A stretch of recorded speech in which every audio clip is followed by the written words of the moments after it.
Hi everyone, welcome back to the channel English బడి official. తెలుగులో ఉన్నటువంటి వాక్యాన్ని ఇంగ్లీష్లోకి ఏ విధంగా ఈజీగా ట్రాన్స్లేట్ చేయొచ్చో ఈ వీడియోలో తెలుసుకుందాం. చూడండి, వాక్యం బిగినింగ్లో ఉన్నటువంటి నూతన దంపతులు అన్న పదం దగ్గర నుంచి వరుసగా ఉన్నటువంటి పదాలన్నింటినీ ఇంగ్లీష్లోకి డైరెక్ట్గా ట్రాన్స్లేట్ చేయకూడదు. ఓకే, బిగినింగ్ నుంచే ట్రాన్స్లేట్ చేయకూడదని కాదు, చేయొచ్చు. బట్ వాక్యం బిగినింగ్లో నుంచి అయినా సరే సబ్జెక్టు దాని తర్వాత వర్బ్తో కూడినటువంటి భాగం ఉన్నట్లయితే వాక్యం మొదటి నుంచి అయినా సరే ఇంగ్లీష్లోకి ట్రాన్స్లేట్ చేయొచ్చు. అయితే మీకు ఇక్కడ అనిపించవచ్చు, నూతన దంపతులు అనే పదము సబ్జెక్టుగాను, కన్నడం అనేటటువంటి పదము వర్బ్గా ఉంది కదా అని అనిపించవచ్చు. కానీ ఇక్కడ నూతన దంపతులు అనే పదాన్ని సబ్జెక్టుగా ఇవ్వలేదు, ఆబ్జెక్టుగా ఇవ్వడం జరిగింది. ఇండైరెక్ట్ ఆబ్జెక్టుగా ఇవ్వడం జరిగింది. ఎలాగంటే నూతన దంపతులు అనే పదం గురించి వేరే వాళ్ళు మాట్లాడడం జరిగింది. సో మనం ఈ సెంటెన్స్ చదివితే మీకు అర్థమవుతుంది. నూతన దంపతులు పిల్లల్ని కనడం వాయిదా వేసుకోకూడదని తమిళనాడు ముఖ్యమంత్రి స్టాలిన్ కోరారు. అర్థమైంది కదా? నూతన దంపతులు అనే పదం గురించి ఇక్కడ తమిళనాడు ముఖ్యమంత్రి స్టాలిన్ కోరడం జరిగింది. సో తమిళనాడు ముఖ్యమంత్రి స్టాలిన్ అనేది సబ్జెక్ట్ అవుతుంది, నూతన దంపతులు అనేది ఆబ్జెక్ట్ అవుతుంది అనమాట. సో ఇక్కడ చూడండి, స్టాలిన్ కోరారు, ఇక్కడ కోరారు అనే పదము వర్బ్ అన్నమాట. సో కోరారు అనేటటువంటి ఈ పదాన్ని వర్బ్ అని అంటాం. కాబట్టి ఇప్పుడు మనకు సబ్జెక్ట్ కావాలి, వర్బ్ దొరికింది, కోరారు అనేది దొరికింది, సబ్జెక్ట్ కావాలి. సబ్జెక్ట్ కావాలని అంటే మనం ఒక క్వశ్చన్ వేసుకోవాలి. ఇంగ్లీష్లో మనం సెంటెన్స్ రాసేటప్పుడు ఫస్ట్ రాసే పదం ఏంటిదంటే, మనం ఎవరు అని మనం క్వశ్చన్ వేస్తే ఏ ఆన్సర్ అయితే వస్తుందో ఆ ఆన్సరే సబ్జెక్ట్ అవుతుంది అన్నమాట. ఎవరు అని మనం క్వశ్చన్ వేసుకోవాలి. అలాగే సెకండ్ వర్డ్ ఏం రాయాలి? మరి సెకండ్ వర్డ్ ఏం రాయాలంటే ఏం చేశారు అని క్వశ్చన్ వేయాలి. ఏం చేశారు, ఎవరు అని క్వశ్చన్ వేశాక అలాగే ఏం చేశారు, దీనికి వచ్చినటువంటి ఆన్సరే అది వర్బ్ అవుతుందన్నమాట. ఆ వర్బ్ ద్వారా కూడా మనం సబ్జెక్ట్ గుర్తించవచ్చు. ఎలాగంటే కోరారు అని ఉంది కదా, ఎవరు కోరారు అని క్వశ్చన్ వేస్తే మనకు ఎవరు కోరారో తెలుస్తుంది, అది సబ్జెక్ట్ అవుతుంది అన్నమాట. ఓకే, ఫస్ట్ మనం సబ్జెక్ట్ రాయాలి, తర్వాత వర్బ్ రాయాలి. ఏం చేశారు, ఏం చేశారు అని అంటే కోరారు, ఇది వర్బ్ అన్నమాట. వర్బుని మనం ముందు గుర్తించినా సరే దీనికి నంబర్ 2 అంటే సెకండ్ నెంబరే ఇవ్వాలి. అంటే వాక్యంలో మనం రెండవ ప్లేస్లోనే రాయాలి. దీనిని వర్బ్ అని అంటాం. మరి కోరింది ఎవరు? మనకు సబ్జెక్ట్ కావాలి కదా. సబ్జెక్ట్ కావాలని అంటే ఈ కోరింది ఎవరు, ఎవరు కోరారు అని మనం క్వశ్చన్ వేసుకోవాలి. ఎవరు కోరారు, దానికి వచ్చేటటువంటి ఆన్సరే సబ్జెక్ట్ అన్నమాట. ఎవరు కోరారు? స్టాలిన్ కోరారు. సో స్టాలిన్ ఒక్కటే ఉంటే మనం స్టాలిన్ వరకు రాయొచ్చు. కానీ స్టాలిన్కి సంబంధించిన పదాలు ఇంకేమైనా ఉంటే అక్కడి నుంచి రాయాలన్నమాట, అక్కడి నుంచి చెప్పాల్సి ఉంటుంది. సో తమిళనాడు ముఖ్యమంత్రి ఇక్కడి నుంచి, తమిళనాడు ముఖ్యమంత్రి ఇక్కడికి ఫినిష్ కాలేదు. తమిళనాడు ముఖ్యమంత్రి స్టాలిన్ కోరారు అని అర్థం. ఇంతవరకు తమిళనాడు ముఖ్యమంత్రి స్టాలిన్, ఇంతవరకు ఇది సబ్జెక్ట్ అవుతుంది. సో దీన్ని నంబర్ 1 ఇచ్చి మనం ఇంగ్లీష్ సెంటెన్స్ రాసేటప్పుడు ఫస్ట్ ప్లేస్లో రాయాలి. ఫస్ట్ మనం తమిళనాడు ముఖ్యమంత్రి స్టాలిన్ రాయాలి, దాని తరువాత వర్బ్ రాయాలి కదా, అప్పుడు కోరారు అనేటటువంటి వర్డ్ని ఇంగ్లీష్లో రాయాలి. ఓకే, దీన్ని సబ్జెక్ట్ అని అంటాం. తమిళనాడు ముఖ్యమంత్రి అనేది సబ్జెక్ట్ అవుతుంది. సబ్జెక్టు వర్బు రెండు వచ్చాయి. ఇప్పుడు మూడవ పదం ఏం రాయాలి? ఏం రాయాలంటే ఈ వర్బు మీద బేస్ అయి ఉంటుందన్నమాట. కోరారు, ఏం కోరారు, ఎందుకు కోరారు, ఎలా కోరారు, ఎవరిని కోరారు, ఎప్పుడు కోరారు, ఇలాంటి క్వశ్చన్స్ వేస్తే ఆ క్వశ్చన్స్లో ఏదో ఒక దానికి ఆన్సర్ మనకి ఈ వాక్యంలో దొరుకుద్ది. సో అది మనం థర్డ్ వర్డ్గా రాయాల్సి ఉంటుంది. ఏం కోరారు, ఏం కోరారు, ఎవరిని కోరారు, ఎప్పుడు, ఎలా, ఎందుకు, ఏ విధంగా కోరారు, ఇలాంటి క్వశ్చన్స్ వేయాలన్నమాట. ఇప్పుడు ఏం కోరారు అనే దానికి ఆన్సర్ దొరికితే రాయొచ్చు, ఎవరిని కోరారు అనే దానికి ఆన్సర్ దొరికినా రాయొచ్చు. కొన్నిసార్లు రెండిటికి కూడా ఆన్సర్ ఉంటుంది.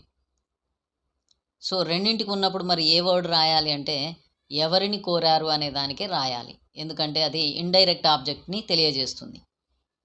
సో ఏం కోరారు అన్నప్పుడు అది డైరెక్ట్ ఆబ్జెక్ట్ అవుతుందన్నమాట.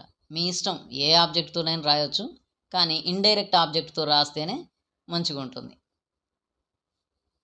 సో ఎవరిని కోరారు అంటే నూతన దంపతులను కోరారు అని అర్థం. ఏం కోరారు అని అంటే పిల్లల్ని కనడం వాయిదా వేసుకోకూడదని అని చెప్పినట్టు అవుతుంది. సో మీ ఇష్టం, ఏ ఏ ఆబ్జెక్ట్తోనైనా రాయొచ్చు, బట్ ఇండైరెక్ట్ ఆబ్జెక్ట్తో రాస్తే మంచిది. ఇండైరెక్ట్ ఆబ్జెక్ట్కి ఎక్కువ ఇంపార్టెన్స్ ఇవ్వడం జరుగుతుందన్నమాట.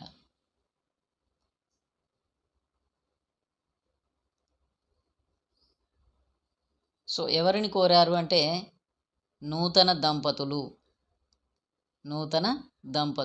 ఇది వర్డ్ 3. మూడవ పదంగా దీన్ని రాయాల్సి ఉంటుంది.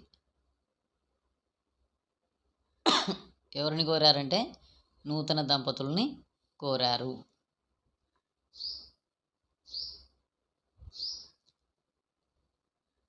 నూతన దంపతుల్ని ఏం కోరారు మరి చెప్పాలి కదా.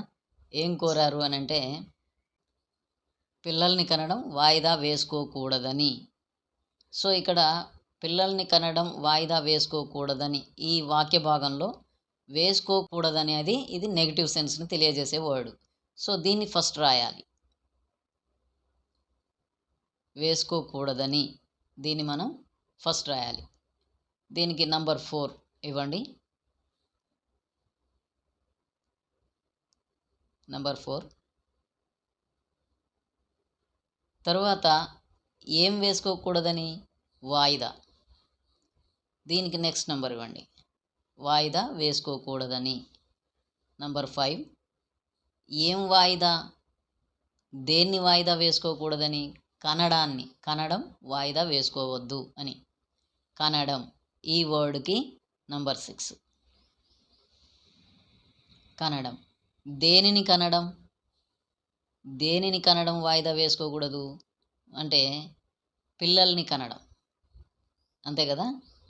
దేనిని కనడం వాయిదా వేసుకోవద్దు అంటే పిల్లల్ని కనడం ఈ వర్డ్ని. దీనికి నెక్స్ట్ నెంబర్ ఇవ్వండి. మీరు ఈ సెంటెన్స్ తెలిస్తే వీడియో పాజ్ చేసి కామెంట్ బాక్స్లో రాసి పోస్ట్ పెట్టండి. ఓకే, ఇప్పుడు మనము నంబర్ వైజ్గా మనం నంబర్స్ ఇచ్చాం కాబట్టి ఇప్పుడు మనం వీటిని సెంటెన్స్ ఫార్మేషన్లో నంబర్ వైజ్గా రాద్దాం. ఫస్ట్ తమిళనాడు ముఖ్యమంత్రి కదా, తమిళనాడు ముఖ్యమంత్రి స్టాలిన్ ఇంతవరకు రాయాలి. చూడండి,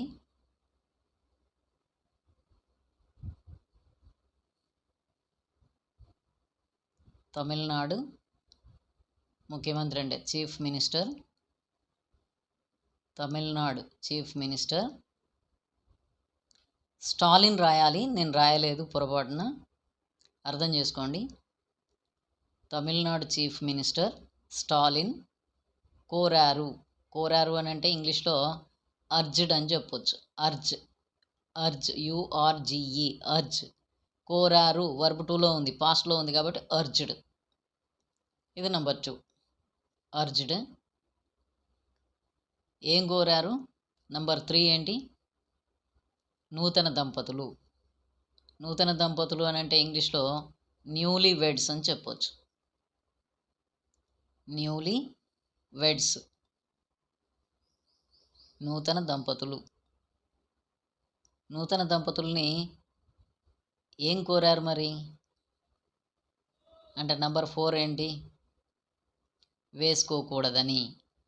అంటే దీనికి సపరేట్గా మనం చెప్పలేం, కానీ నెగిటివ్ వర్డ్ కాబట్టి నాట్ టు అని చెప్పాలి. నాట్ టు ఇండైరెక్ట్ స్పీచ్లోకి మార్చినప్పుడు మనం ఇలా రాస్తాం, నాట్ టు. ఏంటి? వాయిదా.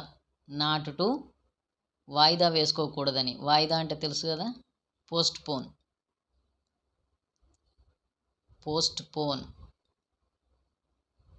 వాయిదా వేసుకోకూడదని. ఏంటి పోస్ట్ పోన్ వేసుకోకూడదని? ఏంటి? కనడం అంటే హ్యావింగ్ అని చెప్పొచ్చు, having, HAVING, having, having, having అని చెప్పొచ్చు, లేదంటే గివింగ్ బర్త్ అని కూడా చెప్పొచ్చు. హ్యావింగ్ అని చెప్పొచ్చు, లేదంటే ఈ వర్డ్నే గివింగ్ బర్త్, గివింగ్ లేదా ఆబ్లిక్ పెట్టాను, లేదా గివింగ్ బర్త్ అంటే జన్మనివ్వడము అని అర్థం, అంటే కనడం అన్నట్టే కదా. So giving birth. సో ఇక్కడ చూడండి, మనము గివింగ్ బర్త్ బేబీస్ అని చెప్పాలి. సో హ్యావింగ్ చెప్తేనేమో, హ్యావింగ్ చెప్తే బేబీస్ అని డైరెక్ట్గా చెప్పొచ్చు. హ్యావింగ్ బేబీస్, హ్యావింగ్ బేబీస్ అంటే పిల్లలకు జన్మనివ్వడము, పిల్లల్ని కనడము అని అర్థం. Having babies. ఒకవేళ మనము పిల్లల్ని కనడం అని అర్థం బేబీస్ అంటే. ఒకవేళ మనము గివింగ్ బర్త్ అని చెప్తే గివింగ్ బర్త్ టు బేబీస్ అని చెప్పాలి. టు ప్రిపోజిషన్ చెప్పాలన్నమాట. గివింగ్ వర్బ్తో ఉంటుంది కాబట్టి మనం టు అనే ప్రిపోజిషన్ కూడా చెప్పాలి. గివింగ్ బర్త్ టు బేబీస్ అని అర్థం. ఓకే, ఈ విధంగా ఇంగ్లీష్లోకి మనం తెలుగు సెంటెన్స్ని ట్రాన్స్లేట్ చేస్తాం. Thank you.